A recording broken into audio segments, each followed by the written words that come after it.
নমস্কার বন্ধুরা,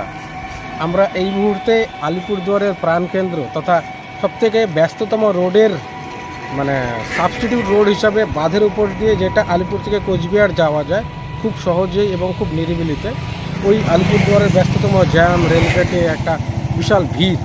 ছোট ছোট যানবাহনগুলো, অ্যাম্বুলেন্স নিয়ে আরম্ভ করে সব কিছু, যারা এই রোডটা ব্যবহার করে খুব সহজে কোচবিহার তথা এদিক দিয়ে বাইরে সমস্ত জায়গায় যাওয়া যায়, বা বাইরের থেকে আলিপুরদুয়ারকে বাইপাস করে এদিক দিয়ে গোটা আলিপুরদুয়ারের ভেতরে ঢুকে যাওয়া যায়,